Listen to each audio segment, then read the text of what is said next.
अस्सलाम वालेकुम दोस्तों, अॼु तव्हांखे तकरार ड्रामे जे नेक्स्ट एपिसोड जी धमाकेदार कहाणी ॿुधाईंदा हलूं जेका किस्त हाणे अचण वारी आहे। उन में छा थींदो, छा उन में मीर मूसा यानी जेका भी ही अदाकार आहिनि इन्हनि जे विच में कीअं जहिड़ो थींदो, सॼी कहाणी ॿुधाईंदासीं दोस्तों इन नंढड़े वीडियो में। पहिरियां खे पूरो ॾिसो जीअं तव्हांखे सॼी कहाणी सम्झ में अचे थी सघे त उदासी टीवी यूट्यूब चैनल के ज़रूर सब्सक्राइब कंदा ऐं पेज के फॉलो लाइक शेयर कंदा ज़रूर।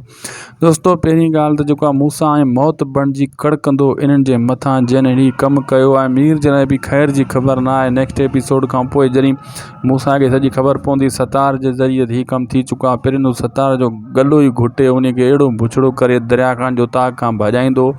पोइ हू कंहिंजे दरिया खान जे वठ में भी मूसा न ईंदो। जेका भी दुश्मन आहिनि उन सभिनी खे वो ज़लील करण जी कोशिशि कंदो। ऐं काफ़ी जेको आहे दोस्तों जेको आहे नवाब खान ऐं हाशू ऐं थी सघे तो त मीर जे लाइ भी ख़ैर जी ख़बर न, सभिनी जे लाइ मुसीबत बणिबो। ऐं अहिड़े हिसाब सां ऐं जेको आहे हू भावल सां वञी मिलंदो ऐं उन खे इहा बर्दाश्त ई कान थींदी त मीर ईअं कयो आहे। मीर खे जेको आहे ॻोल्हींदो मूसा सफ़ा छितो थी। अहिड़े हिसाब सां जेको आहे दोस्तों मीर माफ़ियूं वठंदो, जीअं भावल खां वठंदो अञा मूसा खां माफ़ी वठण जी कोशिशि कंदो।